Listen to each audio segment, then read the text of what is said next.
50% का ग्रोथ तो दिखाई दिया। ऑलमोस्ट पूरी कंपनी है 99.56 के आसपास। एज ऑफ नाउ देखे तो नॉर्मल लग रहा है, कोई एक ऐसा हाई फाई नहीं लग रहा। आईपीओ लगाने लायक है या नहीं है, फुल फोर्स में लगा या नहीं।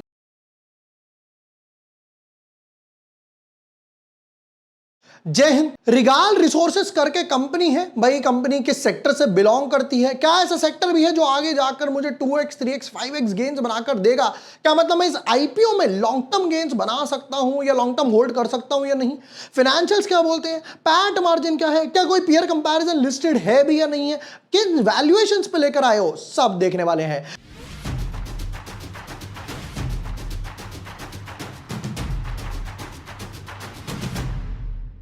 हाय everyone, my name is Vibhor Varshney, I am a SEBI registered research analyst. आज की वीडियो में करेंगे रिगाल रिसोर्सेज आईपीओ का कच्चा चिट्ठा कि भाई आईपीओ लगाने लायक है या नहीं है, फुल फोर्स में लगा या नहीं, क्या और कोई आईपीओ इसके साथ में टकरा रहा है या नहीं टकरा रहा, क्लैश हो रहा है या नहीं हो रहा, सब चेक करते हैं। But yes, before moving ahead, अगर अभी तक आपने चैनल सब्सक्राइब नहीं किया है या न्यू यूजर हो तो यहां पर हम लोगों ने जेएसडब्ल्यू सीमेंट्स और ऑल टाइम प्लास्टिक्स का एक कंपैरिजन डाला था। ब्लूस्टोन ज्वेलरी का आईपीओ ओपन है, ये आप चेक कर सकते हो। ये हम लोगों ने निफ्टी बैंक निफ्टी के डाले थे, NSDL listing, all time plastics, JSW steel, JSW cement, sorry, right. तो पहले तो जरा आईपीओ टेबल की तरफ नजर मारते हैं। ये है आईपीओ टेबल। यहां पर हाईवे इंफ्रास्ट्रक्चर, ये ऑलरेडी यहां पर अलॉटमेंट हो चुका, नहीं मिला। All time plastics, JSW cement, ये दोनों क्लैश हुए। फिर उसके बाद बात करते हैं ब्लूस्टोन ज्वेलरी और रिगाल रिसोर्सेज के। तो अगर यहां पर देखें, ये 11 को ओपन हुआ, 13 को क्लोज होगा, ये 12 को ओपन होगा, ये 14 को क्लोज होगा। तो इसका फंड्स यानी कि ब्लूस्टोन का फंड्स रिगाल के लिए यूज नहीं हो पाएगा। ये दोनों आईपीओ आप एक सेम ब्रैकेट में कंसिडर करके चलिएगा। बट हालांकि मुझे नहीं लगता कि भाई लोगों को कंपैरिजन की जरूरत है। भाई बहुत से लोग हैं जो कहते हैं कि भाई हम दोनों आईपीओ में लगाएंगे, तो फिलहाल मुझे नहीं लगता कंपैरिजन की जरूरत है, तो मैं कंपैरिजन वीडियो इस बार नहीं बनाने वाला हूं। रिगाल रिसोर्सेज की तरफ चलते हैं। ब्लूस्टोन की वीडियो ऑलरेडी डाल दी है। Incorporated 2012, Regaal Resources Limited manufacture maize speciality products मक्का with a crushing capacity of 750 tons per day.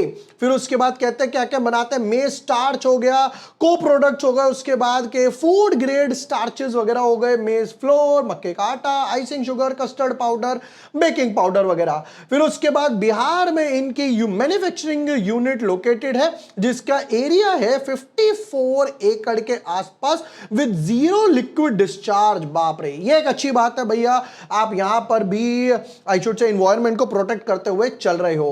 कहते हैं कि भाई हम नेपाल और बांग्लादेश जो हमारे छोटे छोटे भाई बहन हैं, इनको भी भेज देते हैं। फिर उसके बाद डोमेस्टिक इंटरनेशनल में भी है, ये तो आ ही गया। फिर उसके बाद छोटा छोटा काम भी है, including food products, paper, animal feed, additives वगैरह। तो भाई जो बचता होगा वो एनिमल फीड वगैरह में चला जाता होगा। किस किस को देते हैं, एंड प्रोडक्ट मैन्युफैक्चरर्स। मतलब मान लेते हैं कोई बंदा मेज से कुछ बनाना चाहता है, लेट्स से मक्के के आटे से कुछ बनाना चाहता है, तो ये उसको बेचेंगे। फिर उसके बाद इंटरमीडिएट प्रोडक्ट हो गया, डिस्ट्रीब्यूटर्स और होलसेल ट्रेडर्स वगैरह को भी बेचते हैं। फिर उसके बाद इमामी पेपर मिल्स, इनके B2B क्लाइंट्स हो गए, मोनिको हो गया, फूड प्रोडक्ट्स हो गया, सेंचुरी पल्प हो गया, कश प्रोटीन्स, श्री गुरु ऑयल, बड़े बड़े नाम, मयंक कैटल हो गया, Arnav sales, AMV sales, Ecotech, ये वो and so on, Maruti papers and so on. ये सारे इनके B2B क्लाइंट्स वाले आ गए, जो कि इस कैटेगरी में आएंगे एंड प्रोडक्ट्स और इमीडिएट प्रोडक्ट मैन्युफैक्चरर्स वगैरह में। चलो वापस चलते हैं, जरा इसकी कुछ इंपॉर्टेंट डेट्स वगैरह पे एक नजर मार लेते हैं। एज ऑफ नाउ देखे तो नॉर्मल लग रहा है, कोई एक ऐसा हाई फाई नहीं लग रहा। आईपीओ ओपन होगा 12 तारीख को, 14 तक आईपीओ रहेगा। फिर उसके बाद झंडा फहराएंगे 15 तारीख को, फिर सैटरडे संडे आ जाएगा। अगेन उस वीडियो में भी मैंने रिक्वेस्ट किया था, दोबारा से रिक्वेस्ट करूंगा, 15 अगस्त को अगर आपको झंडा फहराना है बिल्कुल फहराइए, दिल खोल के फहराइए, बट तभी झंडा लीजिएगा कि अगर आप 16 तारीख को भी उसकी रिस्पेक्ट कर सके। ये नहीं होना चाहिए देशभक्ति के लिए, स्टेटस वगैरह के लिए, सोशल मीडिया पे फोटो लगाने के लिए झंडा ले लिया, 16 तारीख को उसको फेंक रहे, मत करना। वो सब वो ज्यादा डिसरेस्पेक्टफुल है। संभाल के रख सको, आगे भी कैरी कर सको, लॉन्ग टर्म बेट है तो उसी हिसाब से लीजिएगा।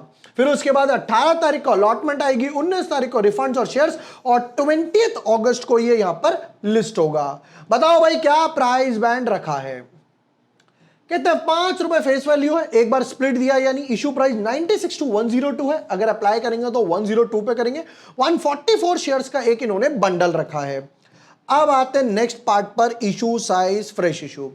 कहते हैं 306 करोड़ रुपए चाहिए, जिसमें से 210 करोड़ हम कंपनी में डाल देंगे, यानी कि 68%, और सिर्फ 32% हम ओएफएस वगैरह में डाल रहे हैं। बैलेंस सिचुएशन है, 70-30 is not that bad, but हाँ 306 करोड़ के छोटे आईपीओ के सामने थोड़ा सा डिसबैलेंस नजर आ रहा है। फिर उसके बाद बोलते हैं क्यूआईबी को देने वाले 50% तक, रिटेल वालों को 35, एचएनआई को 15। अब छोटा आईपीओ है, उसमें भी ये कैटेगरी बड़ी है, तो हम रिटेल में अप्लाई करेंगे ताकि अलॉटमेंट के चांसेस बढ़ा सके। एक एक लॉट की तरफ नजर मार लेते हैं। तो कहते हैं जी एक लॉट है हमारे पास 14,688 के आसपास, और अगर आपको ज्यादा लॉट लगाने हैं तो आप स्मॉल एचएनआई या बिग एचएनआई में चाहिए। हालांकि मैं एक बार नॉलेज पर्पज से दोबारा बता देता हूं, इन कैटेगरी में स्मॉल एचएनआई, बिग एचएनआई कोई लॉक इन नहीं होता है, सब ओपन है।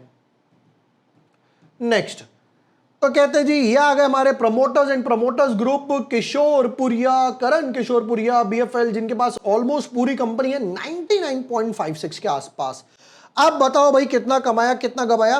चलते फाइनेंशियल्स पे, बट देखिए फाइनेंशियल्स पे आगे बढ़ने से पहले अभी हमारा independence day offer subscription plans पे ओपन है। एक ही प्लान है जहां पर आपको सारे सेगमेंट्स वगैरह मिल जाते हैं, इक्विटी ट्रेड्स हो गए, ऑप्शन ट्रेड्स हो गए, swing trades, mid term, long term, सब कुछ मिल जाता है। अभी रिसेंटली हम लोगों ने दिविस लैब का ऑप्शन ट्रेड लिया था जो 28 से 40 तक गया, लोगों ने अच्छा खासा प्रॉफिट बुक करा। फिर उसके बाद हम लोगों ने वरुण बेवरेज का ट्रेड लिया था जो 2.6 से लेकर 9 तक गया, ऑलमोस्ट 4 गुना हुआ। एचबीएल इंजीनियरिंग में हम लोगों ने 17-18% के गेन्स बुक करे, जो कि एक स्विंग ट्रेड था जिसके क्वार्टर रिजल्ट भी काफी अच्छे आए। तो अगर आप भी हमारी कम्युनिटी का पार्ट होना चाहते हैं, इंडिपेंडेंस डे ऑफर उठाना चाहते हैं, लिंक आपको डिस्क्रिप्शन पिन कमेंट में मिल जाएगा, वहां जाइए, प्लान चूज कीजिए, मेरी टीम आपको सामने से कंफर्मेशन देगी और हमारी जो व्हाट्सएप की कम्युनिटी है उसमें ऐड कर देगी। वापस आते हैं इसके फाइनेंशियल्स वगैरह पर, इसके फाइनेंशियल्स में क्या चल रहा है। चलिए जी ये आ गए इसके फाइनेंशियल्स वगैरह। एसेट से शुरू करते हैं। 371 करोड़, 585, 860, ऑलमोस्ट 2.5 टाइम्स के आसपास एसेट्स में ग्रोथ हुई है। इनकम की बात करें 488 करोड़, 600 करोड़, 900 करोड़, बाप रे 50% का ग्रोथ तो दिखाई दिया। पैट मार्जिन की तरफ चले तो कहते हैं कि 488 करोड़ के आसपास जब थे तो हम सिर्फ 16 करोड़ के आसपास निकाल रहे थे, यानी कि 4% का पैट मार्जिन था। 600 करोड़ पे हम लोग आ गए 22 करोड़ के आसपास, ये हो गया 3.5 करोड़ के आसपास, और 917 करोड़ पे हम आ गए 47 करोड़ के आसपास, ये हो गया 5% का पैट मार्जिन। तो यानी कि 4 से 5% का पैट मार्जिन एवरेज मेंटेन करके चल रहे हैं।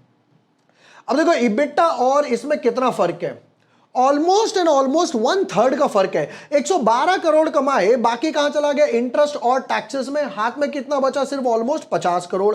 क्यों? क्योंकि देखो 507 करोड़ की बोरिंग है, जिसमें ऑलमोस्ट 50 करोड़ के आसपास की इंटरेस्ट जा रही होगी।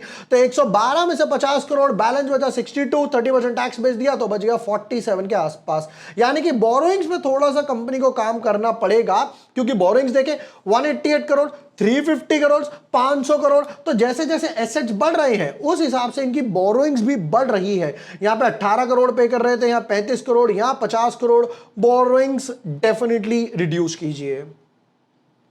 चलिए जी, रिटर्न ऑन इक्विटी 20 अच्छा है, रिटर्न ऑन कैपिटल एम्प्लॉयड 14 बेकार है, डेट टू इक्विटी हाई है, 0.2 से भी ऊपर चला गया। पैट मार्जिन 5 हम लोगों ने कैलकुलेट करा, प्राइस टू बुक वैल्यू 6 के आसपास। चलो देखेंगे इसका कोई पेयर कंपैरिजन है या नहीं है।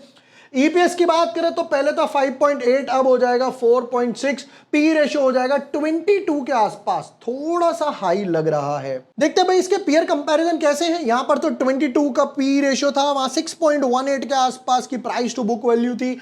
देखते हैं जरा पीयर कंपैरिजन में, रिगाल रिसोर्सेज, सैंडस्टार, गुजरात अंबुजा एक्सपोर्ट्स, गुलशन पॉलिसिल्स, फिर उसके बाद सुखजीत स्टार्च एंड आ गया। ये तो डायरेक्ट लग रहा है पीयर है। ईपीएस 6 इससे ऊपर, 5 सेम लाइन, 4, 12 इससे ऊपर है, 2 इससे नीचे है। तो ईपीएस तो सेम लाइन में लेकर आए हैं। और पी रेशियो की बात करें तो यहां पर है 22, 36 इससे ऊपर हो गया, 13 इससे कम, 20, 44, यानी कि ये गुजरात अंबुजा एक्सपोर्ट्स की सेम वैल्यूएशन, ईपीएस वाइज भी और पी रेशियो वाइज भी। रिटर्न ऑन नेटवर्थ 20 सबका नीचे, 4, 7, 8 इसका सबसे ऊपर। और प्राइस टू बुक वैल्यू के हिसाब से देखें तो यहां पर था 6, आधा, 3 और कम और कम और 0। प्राइस टू बुक वैल्यू में हाई वैल्यूएशंस पे लेकर आए, पर रिटर्न और नेटवर्थ भी अच्छा प्रोड्यूस किया एज ऑफ नाउ। तो वैल्यूएशंस ओके ओके, नॉट ज्यादा हाई नॉट ज्यादा कम। पैसा किस लिए उठा रहे हो बता दो। कहते हैं भैया डायरेक्ट कि भैया जो बोरिंग्स हमारी है वो हम रिड्यूस करने वाले हैं 159 करोड़ से। 500 करोड़ में से 160 करोड़ गया, 340 करोड़ के आसपास बोरिंग बचेगी। थोड़ा बहुत पैसा आपको बचाकर देंगे, debt to equity ratio better हो जाएगा। फाइनल वर्डिक्ट वगैरह पर आते हैं।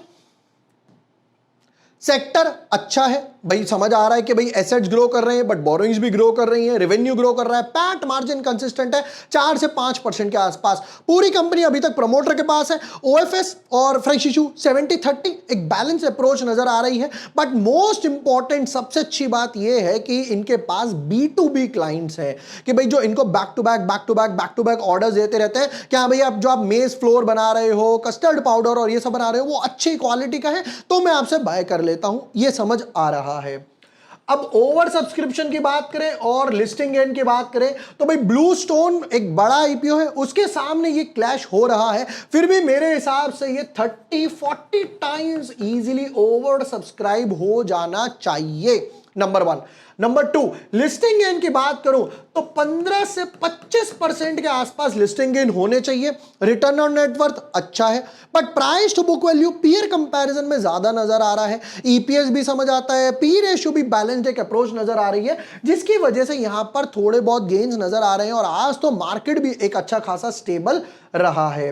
हालांकि वैसे ये दो आईपीओ क्लैश हो रहे हैं, और जैसा मैंने बताया मैं इनका कंपैरिजन वीडियो नहीं बना रहा हूं क्योंकि भाई लोगों को पसंद नहीं है, ज्यादा लोग देखते भी नहीं है, थोड़ा बहुत अप्रिशिएट वगैरह भी नहीं करते हैं। So I have thought to drop the idea of making the comparison video of these two IPOs. उसके बाद डेफिनेटली इन बाकी वीडियोस यानी कि श्रीजी शिपिंग और पटेल रिटेल और विक्रम सोलार जिसका काफी टाइम से इंतजार है ये आएगा, इसकी मैं वीडियो डेफिनेटली बना दूंगा। ये तो रिगाल रिसोर्सेज आईपीओ के डिटेल्ड एनालिसिस। एंड यस, जैसा मैंने हमारे इंडिपेंडेंस डे ऑफर के बारे में बताया सब्सक्रिप्शन प्लान्स पर, जहां पर आपको एक अच्छा खासा डिस्काउंट वगैरह भी मिल जाएगा, लिंक डिस्क्रिप्शन पिन कमेंट में। अभी जाइए, प्लान चूज कीजिए, पेमेंट कीजिए और हमारी कम्युनिटी का पार्ट बनिए। वीडियो पसंद आया हो share with your friends, like and subscribe. Thank you for watching the video, lots of love.